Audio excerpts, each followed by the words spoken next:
미국은 물러나고 하나님이 부르신 나라 코리아가 일어난다 한 제목으로 여러분과 함께 은혜 나누고자 합니다. 저번 주에 제가 메시지를 올렸더니 그 반응들이 좋으신 반응들도 있었습니다. 지난주에는 진짜 반응들이 이상하셨는데 조금 수그러들었고요. 조금 이제 좀 반응은 좋은 반응도 있었지만은 또 저를 고발하신 분이 두 분이나 계셨어요. 뭐 미 국무부인가 어디에 고발한다고 하더라고요. 그 제가 참 그 희한한 분들이 계신다. 도대체 한국인지 미국인지 모르겠어요. 정신들 차려야지. 아니 그렇게 따지면은 미국에 고발하는 거 일본 일제 앞잡이가 고발하는 거하고 뭐가 다릅니까? 이게 극좌도 문제지만요, 극우도 진짜 문제입니다. 그리고 같은 국민들에 대해서 그렇게 함부로 말하는 것, 판단하는 것, 이거는 진짜 조심해야 됩니다. 더군다나 저는 반공주의자예요. 그리고 저는 반중국입니다. 아주 강력한 반중국자예요. 근데 저는 그 친미주의자이고요. 근데 제가 왜 미국에서 말씀을 드리냐? 성경에 써 있으니까 그래도 말씀드리는 거예요. 말씀에 있어요. 그래서 말씀을 드리는데 오해들을 하신 거죠. 그건 제가 이해는 하지만 오해만 잠깐 하시고 뭐라 하시는 건 괜찮지만 조금 이상한 행동은 삼가하시길 부탁드립니다. 같이 있고 싶지 않아요, 그런 분들은. 왜 지금 미국에서 오늘 제가 미국의 관세 정책에 대해서 말씀을 드리냐면은 어떤 분이 댓글에 글을 적어 놓으셨더라고요. 미국 트럼프 대통령이 잘한 일이 얼마나 많은데 관세 하나 때문에 그렇게 저보고 과장되게 설교를 하시냐라고 어떤 분이 댓글을 달아주셨더라고요.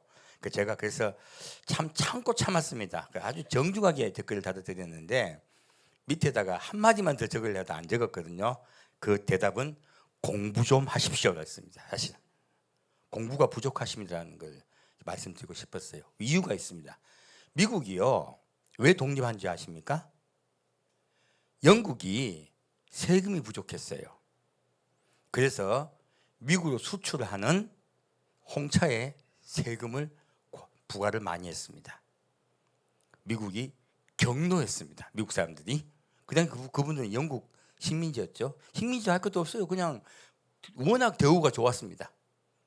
그런데 이런 그 관세를 올리자 그들이 이런 모두 아는 보스턴 차 사건이 일어나요. 보스턴에 정박한 배에 복면을 한 미국 사람들이 올라가서 그 홍차 상자를 다 바다에 던져버립니다. 그 사건을 계기로 미국 독립전쟁이 일어나요. 그리고 미국은 독립합니다. 무엇 때문에 그 미국 독립전쟁이 일어났습니까? 관세 때문에요. 미국이 자신들의 독립전쟁을 돌아보았다면 이런 관세 정책은 굉장히 유일했어야 돼요. 그리고 저는 미국이 잘했다 못했다를 말씀드리려는 것이 아니고요. 미국은 점점 사실은 그 전 세계를 팍스 아메리카나라 하죠. 미국에 의한 평화예요, 사실. 미국 힘에 의한 평화의 시대가 저물고 있다는 사실을 깨닫은 거예요. 그것을 말씀드리려고 한 겁니다. 드디어 말씀에 입각하여 성경 말씀 보면 미국이 별로 안 나오거든요. 말씀에 입각하여 하나님 말씀대로 이 세상이 돌아가고 있구나. 우리 정신 차리자. 그 말씀 드리려고 한 거예요. 여러분, 관세가 얼마나 무섭냐면요. 우리가 이제 잠깐 영국 말씀 드렸습니다. 영국이 관세를 올렸다가 미국 독립전쟁을 유발했어요. 이런 일은 전 세계에 계속 있었습니다. 우리가 이제 로마가 팍스 로마라나 하죠. 그러니까 로마에 의한 평화가 전 세계에 있을 때 있었습니다. 그때도 마찬가지였어요. 로마는 어떻게 세계를 다스릴 수 있었을까요? 로마의 무력이 강해서요? 아닙니다.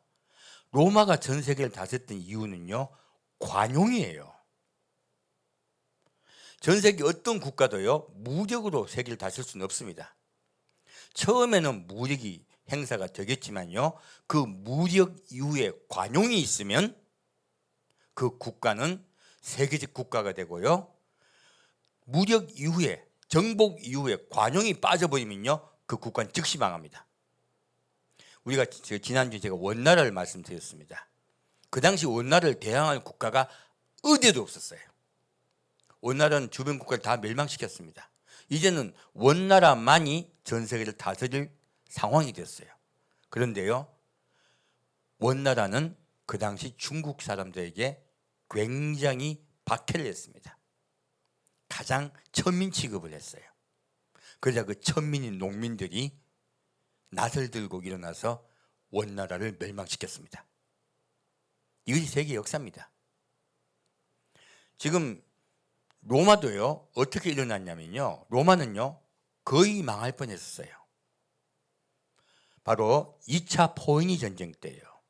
그 당시 카르타고의 한니발이 쳐들어왔을 때 로마는 한니발에게 거듭 패전을 거듭하고 있었습니다. 그리고 로마는 이 전쟁을 이기기 위해서 8만의 군대를 동원해요. 그리고 5만의 한니발 군과 칸나이에서 대접전을 합니다. 이 전쟁이 세계 전쟁사의 가장 중요한 칸나이 전투예요. 칸나이는 이 평원에서요, 로마군은 8만 명 중에 5만 명이 사망합니다. 그리고 2만 명이 포로로 잡히고요, 1만 명만 도망가요. 그리고 한니발군은 6천 명이 사망합니다. 그리고 2만 명 정도는 2만이나 2만 5천 명 정도가 부상을 당합니다. 세계 전쟁사에요, 이런 참패가 없어요. 죽어도 뭐 얼마만 죽는데 이렇게 많이 죽는 사건. 지금 우리로 따지면, 그 당시 인구 비율로 따지면 그 사망한 5만 명은 지금으로 보면 100만 명입니다. 로마는 거의 대부분의 군사를 잃어버려요. 그런데 한니발도, 로마 입장엔 다행히 한니발의 군대도 한 반 정도가 부상을 입었기 때문에 즉시 로마로 쳐들어가지 못합니다. 근데 한니발은 이 전쟁을 승리하면서 가만히 기다려요. 무엇을 기다리냐면, 로마가 당시 이탈리아 반도를 통일한 지가 얼마 안 됐습니다. 그러므로 로마에 점령당했던 속국들이 다 반란에 동조를 해줄 줄로 믿고 기다리고 있었어요. 이것은 전 세계 전쟁사에 반드시 전쟁에 지는 국가는요, 이기면, 어떤 전투에 이기면 주변 속국들이 다 그 국가에게 복속을 해요. 그렇게 해서 전쟁을 이깁니다. 그 가장 비근한 예가 알렉산더 대왕이에요. 모두 점령한 것이 아니고요, 대부분의 국가들이 저 한 큰 전투에 이기면 복속을 해왔었습니다. 그리고 그렇게 하면서 점령을 한 거예요. 그것이 고대 국가들의 점령 방식이에요. 한니발도 당연히 다들 한니발에게 와서 복속할 줄 알았는데 한 명의 국가도 오지를 않는 거예요. 왜 그랬을까요? 이것은요, 로마의 관용 때문이에요. 로마는 점령한 국가를 노로 삼지 않았습니다. 그들의 재물도 약탈하지 않았습니다. 오히려 그곳에서 항복하고 오히려 로마에 함께 하고자 하는 사람들은 오히려 로마 시민권을 줬어요. 그들은 정치에 참여할 수 있었습니다. 졌지만 참여해 봤더니 좋거든요. 살만하네? 우리끼리 살 때보다 낫네? 왜? 무역을 하잖아요. 로마 무역을 하니까 오히려 그 국가가 부강해지는 거예요. 지역사회가 발전되는 거예요.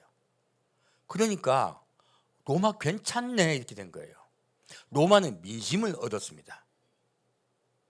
그랬더니 그 큰 패전에도 불구하고요, 어느 한 부족 국가도 로마를 배신하지 않아요. 한니발은 전투에는 이겼지만 전쟁은 졌습니다. 그 이유는 눈에 보이지 않던 로마의 관용 때문이에요.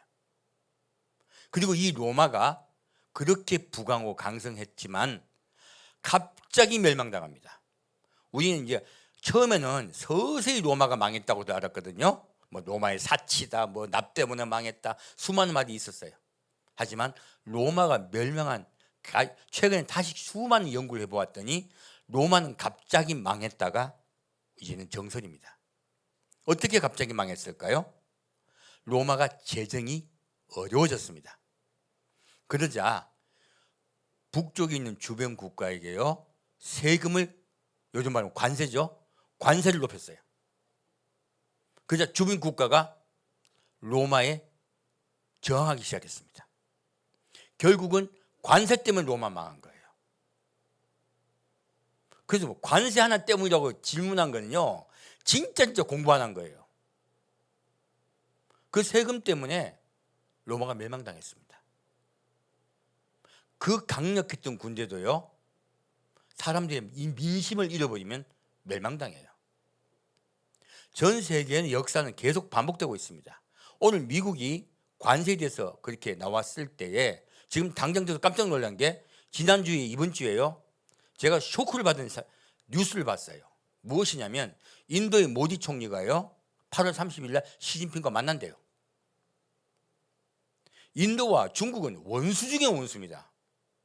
그들은 전쟁 직전까지 갔었고요, 거의 인도도 중국도 서로 불매운동이에요. 근데 그들이 갑자기 8월 30일 날 만나겠다고 상하이로 지금 모디 총리가 가겠다고 약속을 했어요. 뭐 때문입니까? 관세 때문에 그래요. 그리고 거기에 푸틴도 온답니다. 갑자기 반미 동맹이 급속하게 결속되고 있어요. 캐나다와 멕시코가 연맹을 맺고, 그리고 브라질과 함께하고 있어요. 전 세계에요, 미국에 의한 균형이 깨지고 있는 거예요. 이 균형이 깨지고 나면요, 이제는 어떤 한 국가에 의한 힘에 의한 평화는 사라져요. 팍스는 피스란 뜻입니다. 평화란 뜻이에요. 미국에 의한 평화의 시대는 이제는 끝이 나고 있는 거예요. 그래서 제가 이거 정말로 큰일이 났구나, 그 생각을 한 겁니다. 성경은 뭐라고 말씀하고 있을까요? 잠언 11장 볼까요? 성경 말씀은 놀랍게도요, 지금 우리 상황을 눈으로 보듯이 말씀하고 있습니다. 미국이 잘했다 못했다가 아니고요, 하나님의 역사 속에서 이런 일들은 계획된 것 같이 일어나고 있다는 거예요. 바로 팍스 아메리카나가 아니고요, 팍스 이스라엘 시대가 다가오고 있다는 겁니다. 볼까요? 잠언 11장 24절입니다.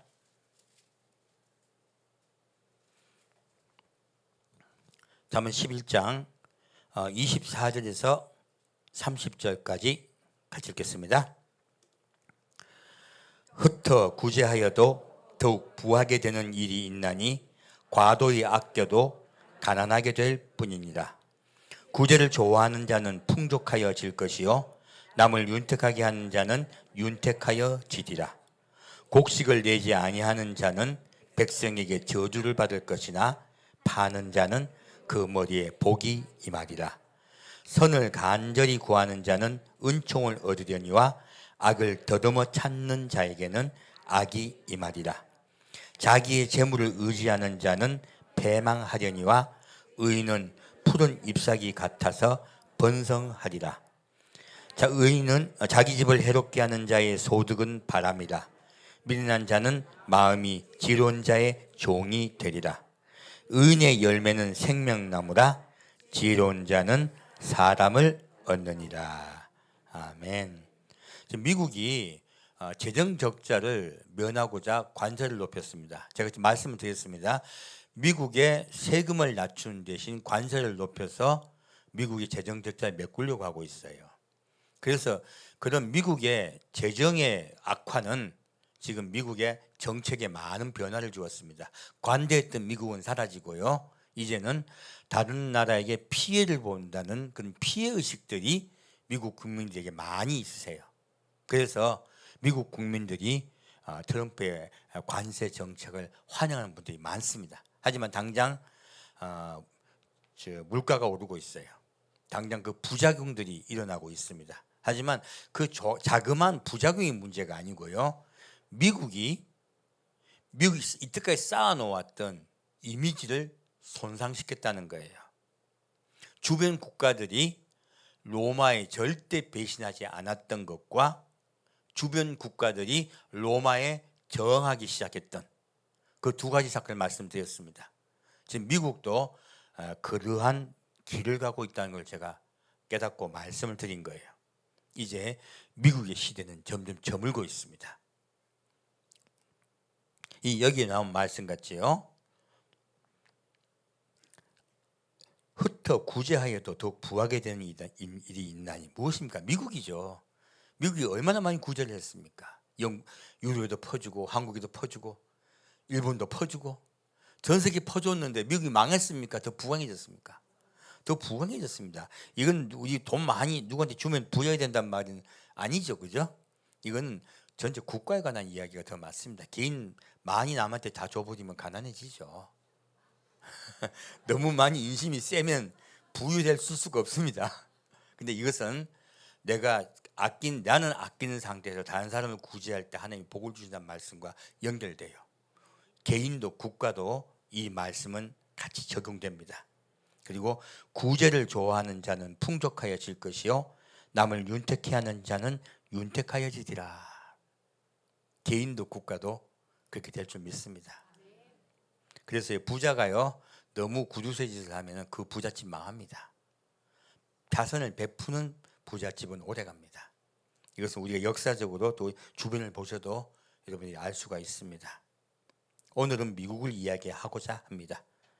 곡식을 내지 아니한 자는 백성의 저주를 받을 것이나 파는 자는 그 머리에 복이 임하리라. 무엇입니까? 무역을 하면요 내 좋은 것을 남에게 주고 남에게 또 가져오는 자는요 복을 받습니다. 이게 무역이에요. 그래서 지금 관세는 무역에 관한 것이죠. 우리 한국도 마찬가지입니다. 여러분 생각해 보십시오. 고려가 얼마나 강했습니까? 조선은 얼마나 허약했습니까? 조선은 전쟁을 해가지고 이겨본 적이 없어요. 고려는 전쟁을 해서 져본 적이 없습니다. 왜 그럴까요? 고려는 무역국가였습니다. 조선은요 무역을 금지했어요. 무역을 하게 되면 국가는 강성해지고요.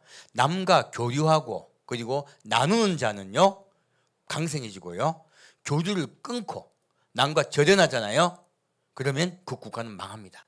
가난해집니다.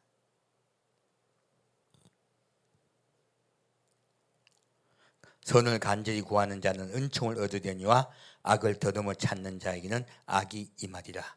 다른 사람과 선을 나눠야 돼요. 그런데 나 자신 우리 국가만을 위하고자 할 때 그 국가는 오히려 가난해집니다. 자기 재물을 의지하는 자는 패망하려니와 의인은 푸른 잎사귀 같아서 번성하리라. 미국이 부유한 강대국은 맞습니다. 하지만 하나님을 의지하지 않고 말씀에 입각하여 다른 삶을 선대하지 않고요 구제하지 않는다면 미국도 망합니다. 오늘 미국은 주변의 가난한 국가에 대해서요 재정을 다 끊어버렸습니다. 여러분 뉴스 보시면 다 알 수 있습니다. 오히려 이런 것들이 자기 집을 해롭게 한다고 말씀하고 있습니다. 그래서 의인의 열매는 생명나무라. 지혜로운 자는 무엇을 얻는다? 사람을 얻느니라. 민심을 얻어야 되는 거예요. 다른 국가들도 마찬가지입니다. 다른 국가의 민심을 얻는 국가가 강병으로 갑니다. 저는 중국에서 말씀한 적 없습니다. 말씀드린 적 없습니다. 왜냐하면 중국은 이미 망했어요. 말할 필요도 없는 나라예요. 왜요? 중국은요 국가 이기주의가 너무 심한 나라예요. 절대로 선진국이 될 수 없고요 절대 세상에 헤게모니를 장악할 수 없는 국가예요. 그 나라가 숫자가 많고 뭐 국가가 크니 어떤 해도요 반드시 망합니다. 왜냐하면 그 중국의 국민들이 갖고 있는 국민성은요 절대 세계 국민들이 좋아할 국민성이 아니에요. 전 세계가 가장 미워하는 국가 1번 하면요 무조건 중국입니다. 어느 나라든 또 마찬가지예요. 80%냐 70%냐 90%냐 싫어하는 게 그 어느 퍼센트에 들어가냐 이게 문제지 다 싫어해요. 그럴만한 짓을 해요. 그리고 가끔 저보고 갑자기 친중을 이야기하는 분들이 왜 미국 이야기하는데 좀 말씀을 하실 때는 조금 조사 좀 하고 말씀해 주셨으면 좋겠어요. 자, 그럼 다시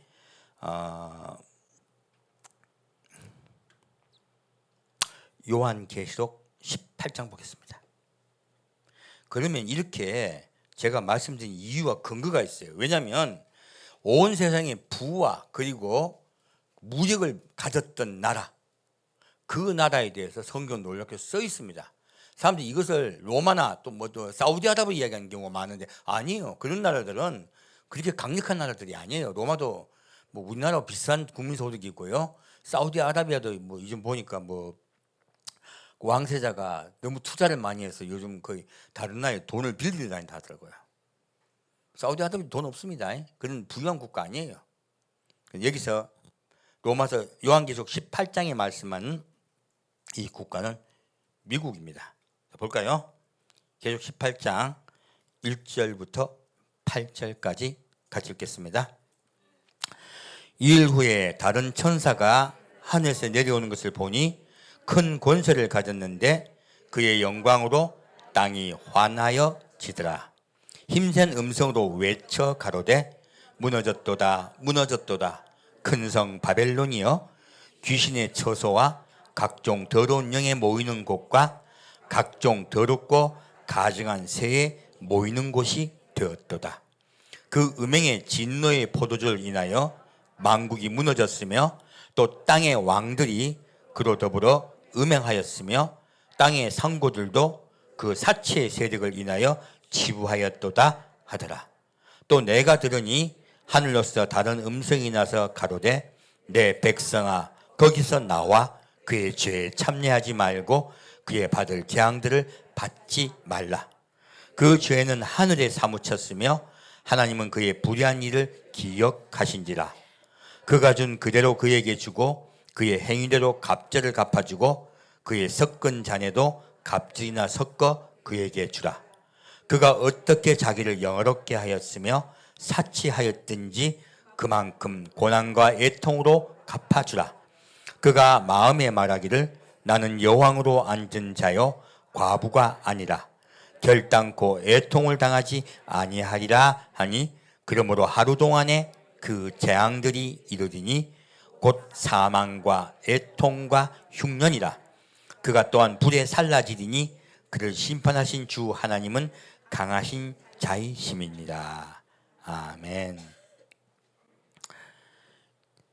지금 얼마나 이 바벨론이 강력한 국가인지 몰라요. 그래서 큰 성 바벨론이라고 얘기합니다. 근데요, 하나님이 이 큰 성 바벨론을 멸망시킨 이유가 있어요. 자, 같이 읽겠습니다. 4절 같이 읽겠습니다.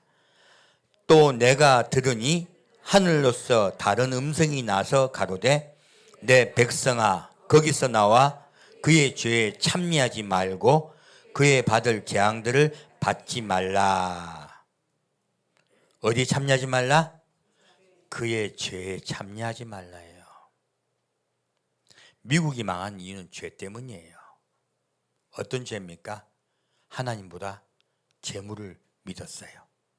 하나님보다 쾌락을 사랑했습니다. 미국은 인본주의 국가로 변했어요. 원래 미국이 하나님을 잘 믿던, 온 세상에 가장 하나님을 잘 믿던 국가고 우리도 미국 덕분에 사실은 기독교를 믿고 있습니다. 그래서 제가 얼마나 미국을 사랑하는지 몰라요. 얼마나 감사한지 몰라요. 근데 그 미국이 안타깝게도 변했어요. 어떻게 변했습니까? 그들이 관용을 베풀던 국가가 자기 자신에게 주목하기 시작했고요. 즐기려고 했고, 그리고 재물이 하나님보다 우선시가 되었어요. 그랬기 때문에 하나님이 그렇게 복을 주었던 미국에 분노하기 시작하신 거예요. 그 분노가 쌓여서 이제 미국은 루벤이 되었다고 제가 말씀드렸습니다. 원래 장자였으나 그 장자권을 상실할 것이다. 그렇게 말씀드렸습니다. 그래서 8절 말씀에 보면요, 하루 동안의 그 재앙들이 이르니, 자, 이제 서서히 망한다, 갑자기 망한다. 갑자기 망합니다. 아무리 부국이라도요, 갑자기 망합니다. 여러분, 전 세계사에요, 이웃 국가에 압제를 가한 국가치고요, 갑자기 안 망한 국가가 없습니다. 아시리아가 그랬고요, 가장 무력이 강한 국가가 아시리아였어요. 근데 아시리아는 반란과 반란을 지나가다가 결국 망했어요. 바벨론은 굉장히 좀 관대했습니다. 그래서 바벨론은 어느 정도 갔지만, 그러나 바벨론 역시도 관대치 못했어요. 온전히 관대치 못했기 때문에 갑자기 멸망당했습니다. 그리고 가장 관대했던 국가 페르시아는 몇백 년을 가요.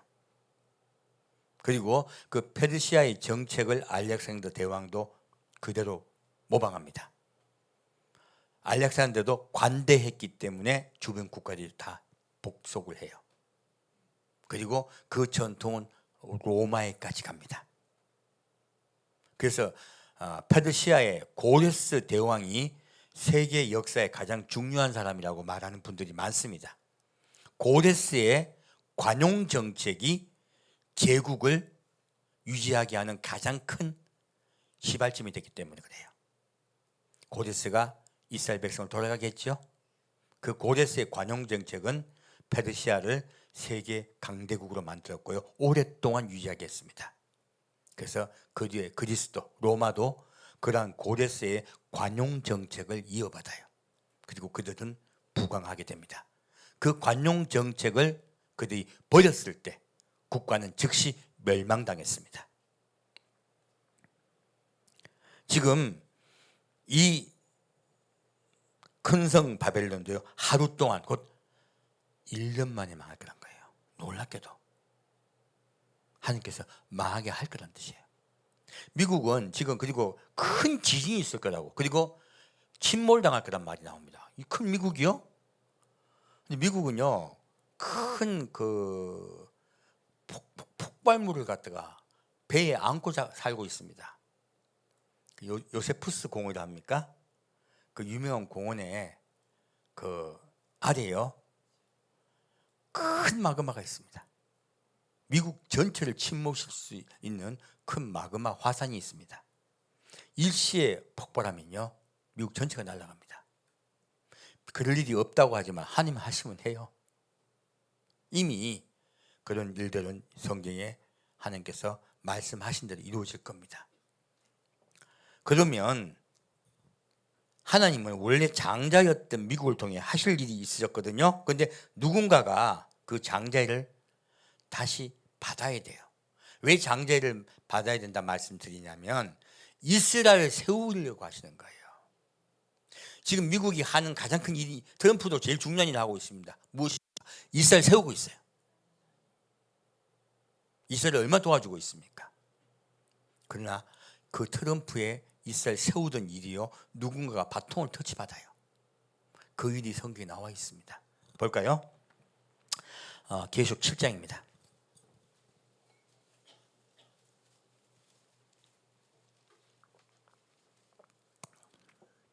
계시록 7장 1절부터 4절 같이 읽겠습니다. 이일 후에 내가 내 천사가 땅 내 모퉁이에 선 것을 보니 땅의 사방의 바람을 붙잡아 바람으로 하여금 땅에나 바다에나 각종 나무에 불지 못하게 하더라. 또 봄에 다른 천사가 살아계신 하나님의 인을 가지고 해돋는 데로부터 올라와서 땅과 바다를 해롭게 할 권세를 얻은 내 천사를 향하여 큰 소리로 외쳐 가로되, 우리가 우리 하나님의 종들의 이마에 인치기까지 땅이나 바다나 나무나 해하지 말라 하더라. 내가 입맞은 자의 수를 들으니 이스라엘 자손의 각 지파 중에서 입맞은 자들이 14만 4천이니. 자, 여기서 보면 지금 내 천사가요, 바람, 곧 환란을 이 땅에 다 임하게 하려해요. 그런데요, 하나님이 인을 가진 천사가요, 해돋는 데로부터 올라와요. 해돋는 데가 어디예요? 이스라엘 동쪽이에요. 왜 하필이면 그렇게 적어 놓으셨을까요? 이스라엘 동쪽에 어느 국가가요, 이스라엘을 도우려고 하고 있다는 거예요. 하나님이 준비하고 계신다는 뜻이에요. 그리고 이 14만 4천의 중심되는 국가라 말씀하고 계신 거예요. 그 나라에서 전부 14만 4천이 나온다고 말씀하신 게 아니에요. 요거 이용해서 신천지가 생겼죠? 그건 완전히 거짓말이고요. 장자 국가를 얘기하고 계신 거예요. 헤드에서 올라와서 우리 하나님의 종들의 이마에 인치기까지 땅이나 바다나 나무나 해하지 말라요. 이게 종들의 이마라고 말하고 계십니다. 왜 그렇게 말씀하시냐? 레위인이요 하나님 장자의 대신을 레위인이 그 일을 해요. 누가 대신한다? 장자이신 예수님 대신에 레위인이 그 역할을 합니다. 근데 여기서 그러한 종들 말씀하신 것은 레위인의 역할을 할 자들이 있다고 하신 거예요. 14만 4천은 바로 레위인을 뽑는 현장이에요. 무엇을 뽑는다? 레위인을 뽑는 현장이에요. 예수님이 친히 다스리실 때 레위인이 뽑혀야 돼요. 예수님과 함께 세상을 다스릴 자들이 뽑혀야 돼요. 그래서 그 종들의 이마에 인을 치겠다 하신 거예요. 자, 그리고 이 동편이라고 말씀하신 걸 말씀드립니다. 이거를 가지고 자꾸 14만 4천 이스라엘 사람을 얘기한다고 자꾸 주장들을 하세요. 이거는 두 가지를 제가 보고 재밌게 생각을 하는데요. 너무 우리 이방 교회 분들은 우리가 이스라엘이다. 그러므로 이스라엘은 이스라엘이 아니다라고 주장하는 분들이 많이 계세요. 또 반대로 이스라엘의 마음을 완전히 이제 열고 이스라엘과 함께하는 분들은 그분들이 이스라엘이기 때문에 우리가 이스라엘 도와야지 우리도 복을 받는다. 이게 우리는 그 더불어 복 받으려고 하는 분들이 많이 계세요. 근데 이 두 분 다 성경을 근거로 하시는 거죠. 그런데 중요한 건 둘 다 합해야 돼요. 지금 여기서 이 성경을 자세히 좀 간과를 하고 읽으신 것 같아요. 너무 사고에 잡히셔서 그래요. 무엇입니까? 자, 인을 치는데 이스라엘 내에 칩니까? 이스라엘 동편에 칩니까? 이스라엘 동편에 인을 칩니다. 14만 4천을. 그러면 14만 4천이 이스라엘인이요? 이방인이요? 이방인이에요. 답은 바로 나와 있어요. 뭐 어려운 거 하나도 없어요. 애도 읽으면 알겠다. 그런데 왜 헷갈립니까? 사고방식이 먼저 정해놔서 그래요. 14만 4천은 이스라엘이라고 적혀 있다. 이스라엘이다. 우리 이방인 아니다. 이거 너무 강직되게 생각하신 거예요. 그래서들 그렇게 헷갈려 하시더라고요. 제가 좀 더 넓게 봤으면 좋겠어요. 성경을 갖다가 그렇게 읽어보면은 14만 4천은 누구다? 이방인 중심이다. 이스라엘이 아니다. 하는 걸 알 수가 있습니다. 자, 그러면 다시 5절부터 8절까지 같이 읽겠습니다. 유다 지파 중에 입맞은 자가 1만 2천이요 루벤 지파 중에 1만 2천이요 갓 지파 중에 1만 2천이요 아셀 지파 중에 1만 2천이요 납달리 지파 중에 1만 2천이요 므낫세 지파 중에 1만 2천이요 시몬 지파 중에 1만 2천이요 레위 지파 중에 1만 2천이요 이스갈 지파 중에 1만 2천이요 스불론 지파 중에 1만 2천이요 요셉 지파 중에 1만 2천이요 베냐민 지파 중에 입맞은 자가 1만 2천이라. 자, 제가 왜 한국이 그 이스라엘을 갖다가 회복하는데 장자 역할을 미국 대신 받을 거라고 말씀드리냐면은 이 말씀이 건강한 거예요. 어디에 나오냐? 마지막에 요셉 지파가 나와요. 요셉이 장자입니다. 요셉 지파가 나오고 베냐민 지파가 나와 있어요. 그러니까 마지막 때에 미약했던 국가 한국이 이스라엘을 회복하는 그 이스라엘과 함께하고 이스라엘을 회복하는 중요한 일을 할 것이다. 그 바로 요셉 다음에 베냐민이 나오는 그걸 가지고 제가 근거로 말씀을 드린 거예요. 모두 아시겠지만 이 역할에 가장 중요한 일을 하신 분이 윤순현 목사님이세요.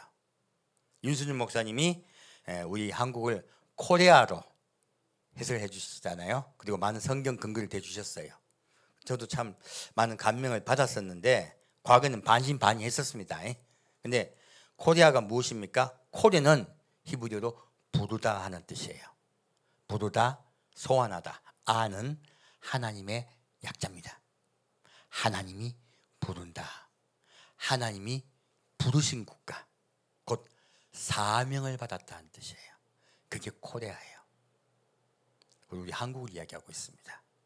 뼈도 박도 못하는 명사로 우리 하나님 주신 거, 우리 히브리어로. 뭐 영어로 했는데 히브리가 돼버린 거예요. 놀랍게도 하나님이 부르고 쓰시겠다고 약속하신 거예요. 바로 사명을 받은 국가라고 한국을 말씀하고 있습니다. 그 목사님 너무 과한 거 아니요? 아니요. 성경을 보다 보면요, 그런 부분에 대해서 성경은 정확히 우리에게 말씀을 하고 있습니다. 그 한 증거로 제가 동편을 말씀드렸습니다.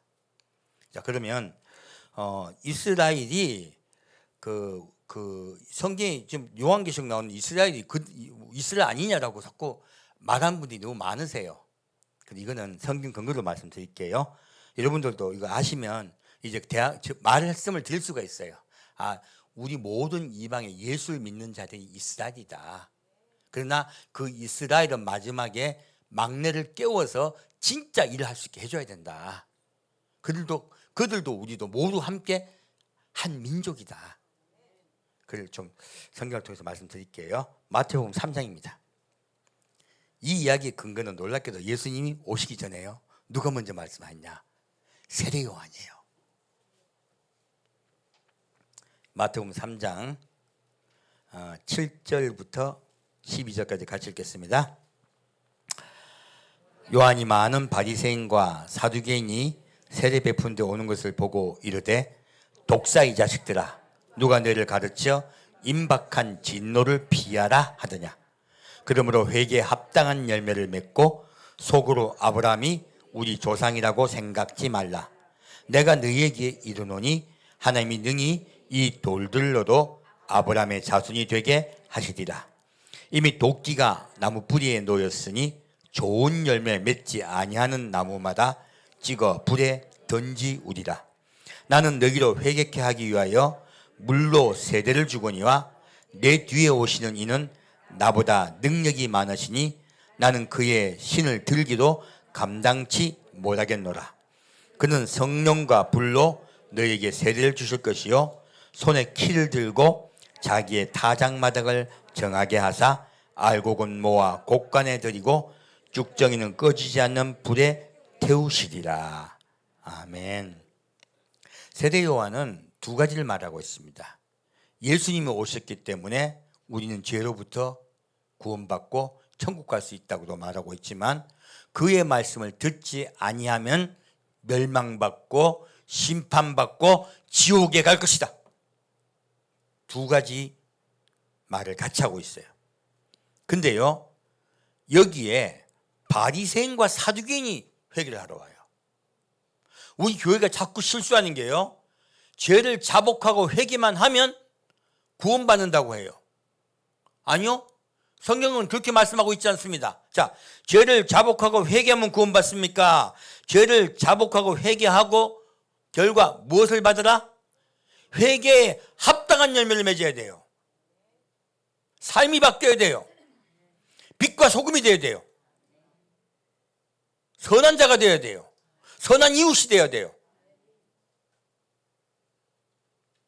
그렇지 아니하면요, 회개는 입으로 하는 거예요. 입으로 한 것은 무효입니다. 행하면 따라오는 것이에요. 그것이 진짜 회개한 것입니다. 그래서 그들에게 뭐라고 말합니까? 독사의 자식이라 그래요. 회개하러 왔는데? 우리 회개하러 오면 뭐라 합니까? 교회 오실 때 회개만 안 하고 교회 오시기만 해도 감사합니다. 복 받으셨습니다. 이렇게 말씀 드리잖아요. 근데 세례 요한이 이분들에게 환영을 한다, 욕을 하고 있다. 욕을 하고 있습니다. 뭐라고 말하고 있습니까? 독사의 자식들이에요. 이거 욕입니까? 팩트입니다. 그리고 진노를 피하라고 합니다. 근데 회개에 합당한 열매가 뭘까요? 속으로 아브라함이 우리 조상이라고 생각지 말라. 우리는 선민이고 이방인들은 저 돌과 같이 하찮은 것들이다.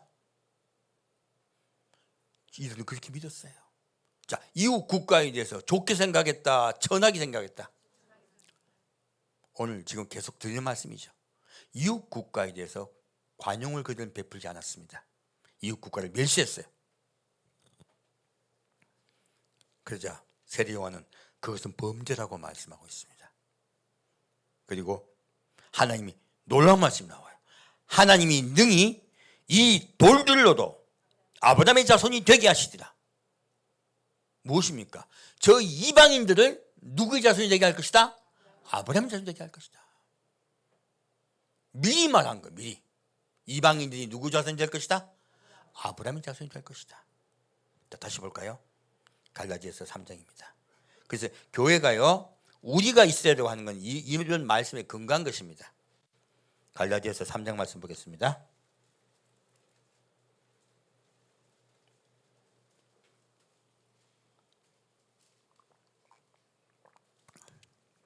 갈라디아서 3장 26절부터 29절 같이 읽겠습니다. 갈라디아서 3장 26절부터 29절까지입니다. 너희가 다 믿음으로 말미암아 그리스도 예수 안에서 하나님의 아들이 되었으니 누구든지 그리스도와 합하여 세대를 받은 자는 그리스도로 옷 입었느니라. 너희는 유대인이나 헬라인이나 종이나 자주자나 남자나 여자 없이 다 그리스도 예수 안에서 하나이니라. 너희가 그리스도께 속한 자면 곧 아브라함의 자손이요 약속대로 유업을 이을 자니라. 아멘. 자, 바울은 무엇을 근거로 우리가 아브라함의 자손을 말하고 있습니까? 예수님 한 분이신 예수님이 아브라함의 자손이에요. 그 예수에게 속한 자는 예수님이 아브라함의 자손이듯이 너희도 아브라함의 자손이라고 말하는 겁니다. 육의 아브라함의 자손입니까? 영의 아브라함의 자손입니까? 영의 아브라함의 자손입니다. 곧 구원의 자손들이다 이렇게 말씀하고 계신 거예요. 그래서 예수님이 근거입니다. 우리는 예수님 때문에 아브라함의 자손이라고 말씀합니다. 왜요? 유업을 받을 자이기 때문에 그래요. 괜히 아브라함을 높이려 하는 게 아니고요. 하나님의 유업을 받을 자, 바로 천국을 상속받을 자. 천국은 누가 간다? 상속자들이 가는 나라예요. 너희들은 천국을 상속받을 것이다 라고 말씀하고 있습니다. 그럼 다시 로마서 9장 보겠습니다. 이런 말씀들 근거로 우리가 이스라엘이라고 말씀하세요. 맞습니다. 그런데 조금 부족해서 그렇죠. 맞습니다. 자, 그러면 로마서 9장 6절부터 9절까지 같이 읽겠습니다. 또한 하나님의 말씀이 폐하여진 것 같지 않도다. 이스라엘에게서 난 그들이 다 이스라엘이 아니요 또한 아브라함의 씨가 다 그 자녀가 아니라 오직 이삭으로부터 난 자라야 내 씨라 칭하리라 하셨으니 곧 육신의 자녀가 하나님의 자녀가 아니라 오직 약속의 자녀가 씨로 여김을 받느니라. 약속의 말씀은 이것이라 명년 이때에 내가 이르리니 사라에게 아들이 있으리라 하시니라. 아멘. 무엇입니까? 이삭은 태어나지도 않았어요. 근데 하나님이 내 씨로 인하여 번성하리라 말씀하셨어요. 이삭을 지칭하셨어요. 태어나지도 않았는데. 무엇입니까? 아직 세상에 나타나지 않으신 예수님을 말씀하고 있습니다. 예수님이 아브라함의 자손이요 그리고 예수님께 속한 자가 이스라엘이 될 것이다. 곧 사망에서 이기는 자가 될 것이다 라고 말씀하고 계신 거예요. 그래서 너희 이방 사람들이 이스라엘이 될 것이라고 지금 바울이 로마서를 통해 말씀하고 계십니다. 그래서 아브라함의 자손 기분 나쁘게 생각하지 마세요. 우리 아빠는 딴 사람인데 그 뜻이 아니고요.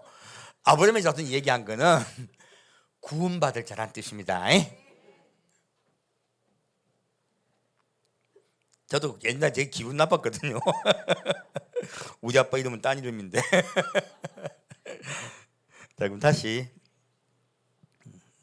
25절 26절 같이 읽겠습니다. 호세아 그래도 이르기를 내가 내 백성 아닌 자를 내 백성이라 사랑치 아니한 자를 사랑한 자라 부르리라.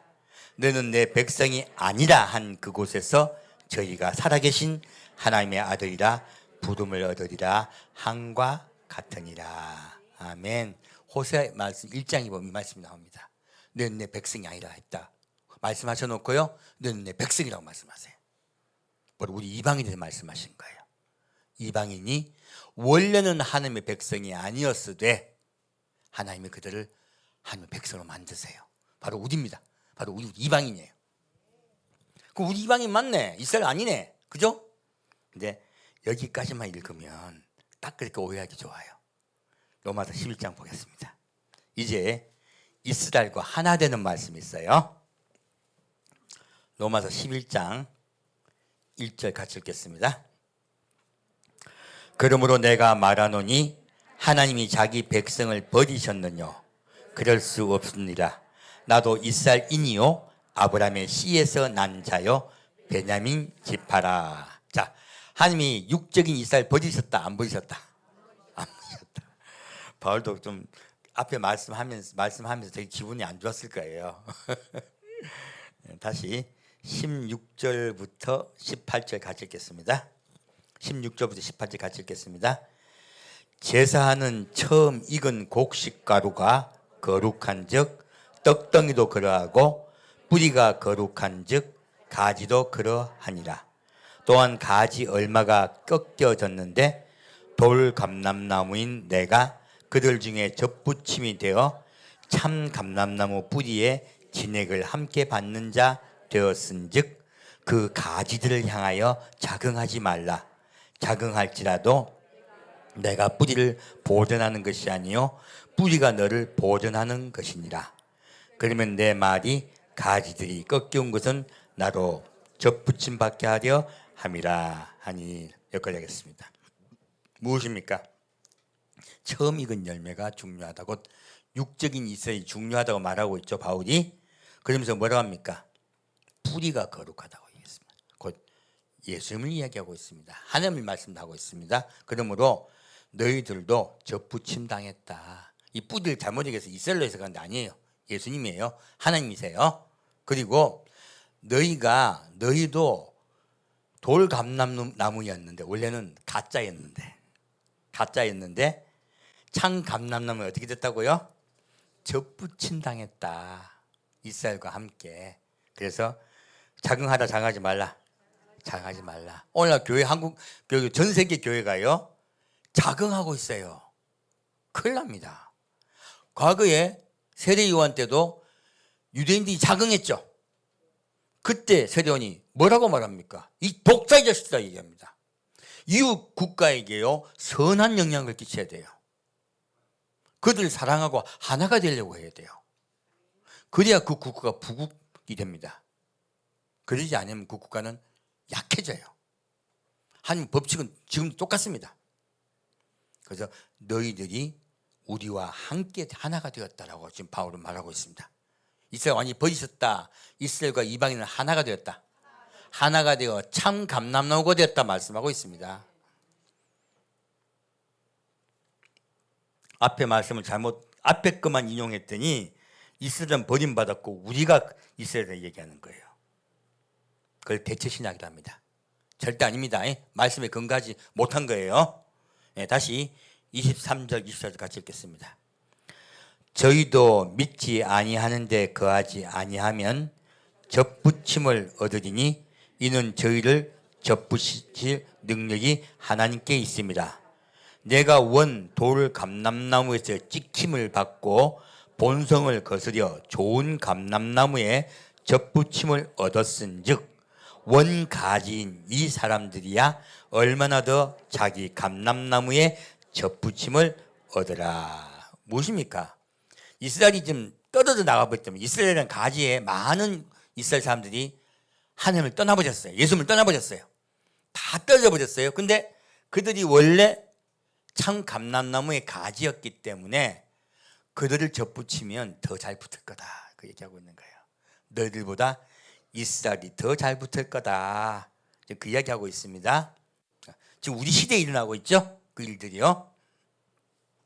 다시 25절부터 27절 같이 읽겠습니다. 형제들아, 너희가 스스로 지었다 함을 명키 위하여 이 비밀을 너희가 모르기를 내가 원치 아니하노니 이 비밀은 이방인의 충만한 수가 들어오기까지 이스라엘의 더러는 완악하게 된 것이라. 그리하여 온 이스라엘이 구원을 얻으리라.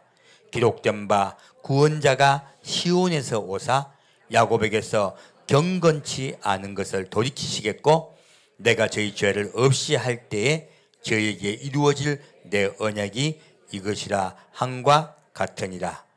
복음으로 하면 저희가 너를 인하여 원수된 자여, 택하심으로 하면 조상을 인하여 사랑을 입은 자니라. 아멘. 자, 바울은 뭐라고 말하고 있습니까? 너희가 모르기를 원치 아니하노니, 알기를 원한다는 거죠. 바울의 말이 왜 어렵냐면요, 부정에 부정을 해서 긍정을 하고 있어서 헷갈리세요. 이 비밀은 이방인의 충만한 수가 들어오기까지 이스라엘 더러는 완악하게 된 것이라. 그리하여 온 이스라엘이 구원을 얻으리라. 무엇입니까? 이스라엘 전부 구원을 받게 될 것이다. 그때가 온다예요. 그때가 올 것이니까 너희들은 그것을 믿으라 하는 거예요. 내가 저희 죄를 없이 할 때, 이스라엘 죄죠? 저희에게 이루어질 내 언약이 이것이라 함과 같으니라. 이스라엘 전체가 예수께 돌아오는 날이 옵니다. 그게 예수님이 지상재림하여 온 세상을 다스리는 때예요. 이스라엘이 하나님께 돌아와서 온 세상을 다스릴 때요, 그 전에 이스라엘로 하여금 돌아오게 하는 나라가 있다 말씀하고 있어요. 그것이 바로 요한이에요. 요한 다음에 베냐민이 나오죠. 그 제가 베냐민은 누구라 했습니까? 베냐민은 예루살렘에 태어난 자, 곧 베들레헴에서 태어난 정통 이스라엘을 말씀하고 있습니다. 요셉은 어디에 태어났습니까? 네, 이방에 태어났습니다. 그래서 제가 여러분께 비밀 하나 말씀드리겠습니다. 제가 예수님 만나고 그 이듬해 인터넷이라는 걸 처음 시작할 때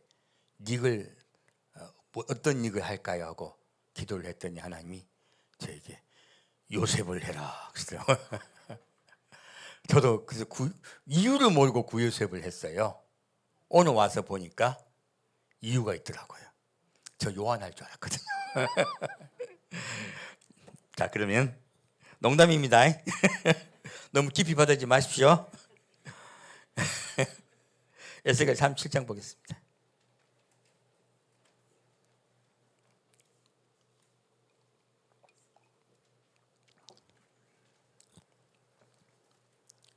에스겔 37장 16절에서 19절 같이 읽겠습니다. 무엇 얘기하려면요, 요셉이 얘기하려는 거예요. 농담 아닙니다. 이제는 에스겔 37장 16절부터 19절 같이 읽겠습니다. 인자야, 너는 막대기 하나를 취하여 그 위에 유다와 그 짝 이스라엘 자손이라 쓰고, 또 다른 막대기 하나를 취하여 그 위에 에브라임의 막대기 곧 요셉과 그 짝 이스라엘 온 족속이라 쓰고, 그 막대기를 서로 연합하여 하나가 되게 하라. 내 손에서 둘이 하나가 되리라. 내 민족이 내게 말하여 이르기를 이것이 무슨 뜻인지 우리에게 고하지 아니하겠느냐 하거든, 너는 곧 이르기를 주 여호와의 말씀에 내가 에브라임의 손에 있는 바 요셉과 그 짝 이스라엘 지파들의 막대기를 취하여 유다의 막대기에 붙여서 한 막대기가 되게 한즉 내 손에서 하나가 되리라 하셨다. 아멘. 자, 무엇입니까? 하나님이요, 에스겔에게 두 막대기를 취하라 그래요. 근데 한 막대기 이름이 있어요. 유다와 그 짝이에요. 이 무슨 말씀이냐면 곧 그 짝 이스라엘 자손이라고 했어요. 하나는 이스라엘 자손이라고 정확히 명명이 되어 있습니다. 자, 현재 이스라엘은요, 세 개의 그 지파만 남아 있습니다. 하나는 유대 지파고요, 하나는 베냐민 지파예요. 하나 남아 있는 지파가 바로 레위 지파입니다. 이 세 지파가 유다로 내려와요. 지금 북쪽에 이스라엘 국가가 생겼을 때 그 북이스라엘은 레위인을 인정을 하지 않아요. 그들은 처음부터 모든 사람, 자기 돈 주고 왕에게 아첨하는 사람을 제사장으로 임명을 해버려요. 레위인들 다 쫓아내버립니다. 레위인들이 어디 가겠어요? 유다로 다 다 도망에 내려온 거예요. 레인들이. 그래서요, 남유다는 여러분이 생각 못한 부족이 하나 있어요. 누굽니까? 레위예요, 레위. 자, 유다 지파, 또 누구 지파 있습니까? 유다 지파, 베냐민 지파, 레위 지파가 있어요. 그 제가 아까 요한계시록 들어갔을 때 설명을 드릴 때 처음에 유다를 먼저 회개한 이스라엘이라 말씀드렸죠? 두 번째 레위 지파를 뭐라 합니까? 전 세계 흩어지는 이스라엘이라고 말씀드린 거예요.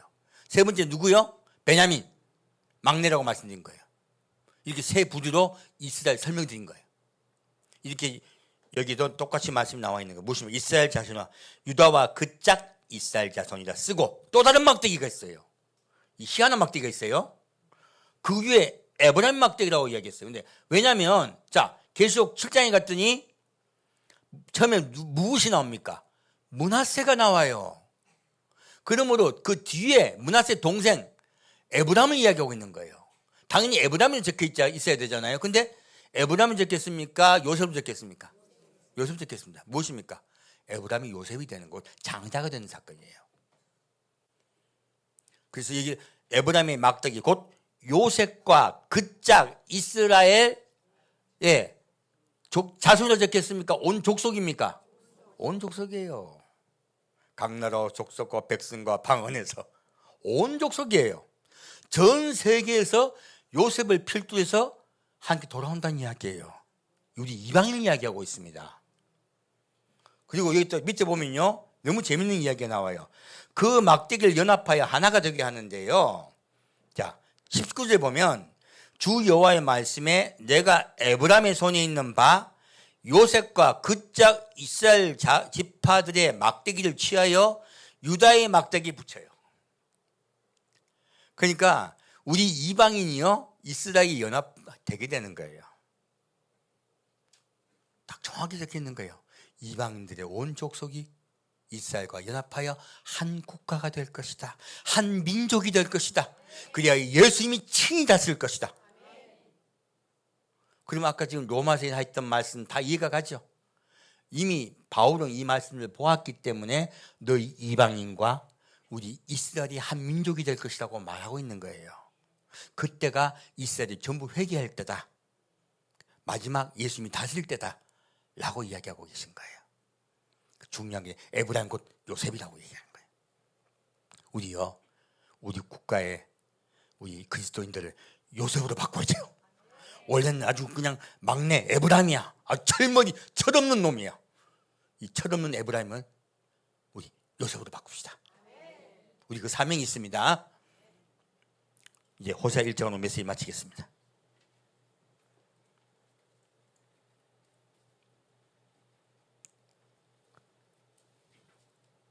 그래서 저는 이 말씀을 근거하여 한국교회 희망을 갖고 있습니다. 한국교회는 지금은 철없는 에브라임이지만 곧 하나님께서 그들을 요셉으로 바꾸실 것입니다. 호세아 1장 10절부터 11절 같이 읽겠습니다. 이것을 메시지 마치겠습니다.